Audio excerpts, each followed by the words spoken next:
Bonjour à tous, c'est Dilokines pour une nouvelle vidéo et aujourd'hui on est là pour faire un petit commentaire sur le timelapse d'un dessin que j'ai réalisé il y a à peu près une semaine ou deux. Enfin, je fais l'introduction après avoir fait le dessin. Mais c'est parce que c'est un dessin qui m'a vraiment plu à faire. C'était un Cara Design que j'avais fait il y a longtemps sur un petit papier que j'ai retrouvé en faisant le tri dans mes dessins. Et du coup j'ai trouvé vraiment ça intéressant de refaire ce dessin mais de manière beaucoup plus élaborée avec des couleurs. Et j'ai essayé en même temps Pen to Say 2. Bon, je l'ai craqué, mais j'ai essayé juste pour voir. Je l'aime bien, ça ressemble beaucoup à Pen to Say 1, mais avec les trucs qui manquaient, le texte, les trucs comme ça manquait. Bon, maintenant, ça y est dessus. Du coup, Pen to Say 2, c'est très bien, vous pouvez l'utiliser, c'est super. Maintenant, j'ai acheté Clip Studio Pen, du coup, je vais plutôt l'utiliser lui. Et j'ai l'abonnement à Photoshop pour pouvoir du coup faire tout ce qui est photomontage, vidéo et trucs comme ça. Je préfère Photoshop et ça, ce n'est que mon avis. Bref, on va passer à la timelapse du dessin.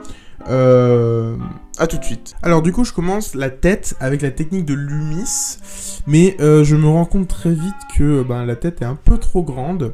Donc du coup, je rétrécis le trait, enfin pas le trait, le cercle. Et j'essaie de faire une mâchoire très carrée, mais j'essaie quand même de garder des certaines courbes sur le dessin, parce que faire une femme avec des traits vraiment très marqués, c'est pas facile, et moi je sais pas trop faire. Donc du coup j'ai essayé de faire des courbes un peu plus, et après je fais rapidement sur le timelapse le reste du corps et la petite crête qui n'est pas du tout assez dynamique, je trouve, pour l'instant. Et je commence à faire le line, enfin le noir, j'essaie de repasser. Donc j'essaie de faire un truc vraiment propre. On voit que là j'ai pas vraiment suivi le brouillon pour l'arrière du crâne, et ça va se voir à la fin, parce qu'il est pas super bien fait. Pour la crête, j'ai utilisé l'outil trait, tout simplement, parce que sinon j'arriverais pas à faire des traits droits, même si après j'ai réussi. J'ai bien aimé faire le sourcil, parce que mine de rien je le trouve stylé, parce que c'est pas vraiment un sourcil, c'est plutôt sa couronne, enfin pas sa couronne, mais le haut de sa tête qui continue sur son sourcil, et je trouvais ça stylé, et j'ai bien réussi à le faire sortir grâce aux petits ombrages. Ensuite, le nez, il est très carré, j'aime beaucoup faire des nez comme ça, je trouve ça vraiment stylé. Et la bouche est très pulpeuse, enfin pas pulpeuse, mais on voit que c'est une bouche de femme, je suis assez content de ça aussi. Après, je fais les arêtes. Bon, les branchies. Et les branchies, j'ai voulu faire quelque chose d'un peu stylé, un peu stylisé, pas des branchies normales de poisson. Et je rajoute ces petits motifs sur sa tête que j'aime beaucoup, enfin j'aime bien comme ils rendent. Voilà, et je fais après son bras et son cou. Bon, alors le cou là je le trouve pas super bien fait, mais je crois qu'il va rester comme ça jusqu'à la fin, je suis pas sûr. Et maintenant j'essaye de refaire en fait des petits traits, voilà, je l'ai changé parce que là ça allait pas du tout. Donc j'ai remonté le bras, et maintenant je trouve que ça va quand même mieux. Et en fait là je me suis aperçu que les yeux ouverts, ça allait pas du tout avec la pose qu'elle avait Myosotis. Et donc du coup je trouve que maintenant ça fait beaucoup plus naturel avec les yeux fermés, quoi, parce que quand t'es comme ça, tu vas pas ouvrir les yeux, on dirait que t'es somnambule, enfin pas somnambule mais insomniaque ou un truc comme ça. Et après j'ai refait la corne. La corne, du coup, elle est beaucoup plus penchée. Elle suit en fait le front de Myosotis.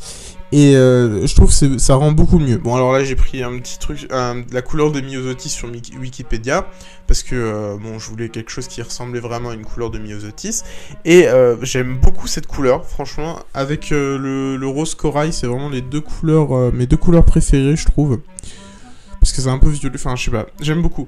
Alors je commence par une petite couche de violet, et après je repasse avec couche, enfin d'abord avec le airbrush et après je repasse avec une couche avec avec le marqueur pardon, et après je mets encore un magenta, un violet encore plus magenta, un peu plus rosé pour faire les ombres fortes parce que j'avais envie de quelque chose de bien saturé. Et pour les taches, j'ai juste changé la saturation et le hue, je sais pas comment on dit en français, mais le hue. Et du coup ça faisait, j'avais pas besoin de tout refaire, enfin tout colorier, j'avais directement les ombres et tout, donc ça ressort direct bien.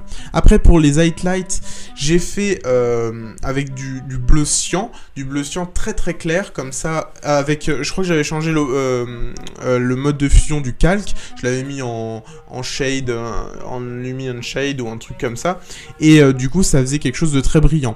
Après pour les arêtes, je suis assez content, enfin non pas pour les arêtes, pour la bouche, ah oui bon pour les arêtes aussi, j'ai mis un peu de rose comme ça, et j'ai un peu cassé avec du violet, et pour la bouche j'ai cassé avec du bleu en trait, et je trouve que ça rend pas trop mal.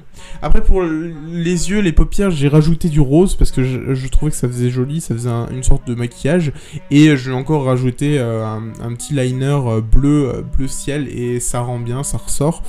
Après pour les taches, j'ai rajouté un espèce de truc qui ressemble à vous savez l'eau, la lumière dans l'eau, elle est un peu comme ça des fois, et j'ai essayé de faire un truc un peu comme ça. Et je trouve que ça rend bien aussi, je suis en fait je suis assez contente du dessin en tout. Et après je rajoute quelques ombres par-ci par-là, pareil pour la crête, j'ai rajouté des lumières un peu stylisées, et voilà. Donc après j'ai un peu blur, c'est-à-dire flouté les coins du personnage, et ensuite je voulais faire, enfin ça c'est une idée que j'avais au début, c'est faire des petites bulles qui sortent de la bouche, et je savais pas trop comment les faire, mais du coup j'ai réussi à faire des bulles. En fait je voulais les faire un peu qui ressemblaient à des cheveux, et quelqu'un m'a dit que ça ressemblait un peu à des cheveux au départ, et je trouve ça, je suis assez content de ça, parce que c'est un peu le but que j'avais. Après je rajoute des petites highlights, enfin des surbrillances pour que ça rajoute du contraste et que ça rende plus naturel. Et j'essaie de faire quelques petits détails, comme les petites bulles, j'essaie de faire des petits, entre guillemets, poissons, qui ressemblent plus à des spermatozoïdes, mais pas sont. Et après, je rajoute vraiment des petits détails, genre des petits highlights qui rajoutent vraiment tout au dessin. Ça rajoute... c'est les petits détails qui rendent le dessin beaucoup mieux ou beaucoup moins bien. Bon, faut pas en faire trop des fois, mais là, je trouve que franchement, ça rend pas mal. Et du coup on a bientôt fini, là je rajoute quelques petites bulles, quelques petits traits, vraiment des petits détails, encore une petite bulle, et ma petite signature, ne pas oublier, je crois que je l'ai enlevé, bon d'accord, je l'ai enlevé, bon c'est pas grave, et vraiment là c'est des traits vraiment en blanc, encore des bulles, ouais voilà, ça me rappelle l'école, quand j'avais que des zéros, lol, MDR, bon allez, à plus, la conclusion. J'espère que cette vidéo vous a plu. Je trouve le dessin plutôt pas mal. Maintenant il est en fond d'écran de mon ordinateur. Ouais, le mec pas du tout un but de lui-même. Bref, c'est pas très important. Moi je l'aime bien, c'est des couleurs que j'aime bien, c'est l'ambiance que j'aime bien, l'ambiance aquatique comme ça, avec plein de couleurs, plein de lumière. Moi j'adore cette ambiance un peu comme ça. Même si j'aime beaucoup les ambiances sombres aquatiques comme celui de BioShock par exemple. D'ailleurs j'y ai rejoué il y a pas longtemps, bref. Mais en tout cas, j'aime beaucoup avoir fait ce dessin, il m'a plu à le faire, c'était vraiment une bonne expérience. En plus je l'ai fait rapidement parce que j'étais dans mon rythme de parution de dessin hyper rapide, du coup je l'ai fait rapidement, et ça fait du bien de faire des dessins rapides des fois. Et du coup je vous laisse sur ce dessin et j'espère qu'il vous a plu. C'était Zilokines, au revoir.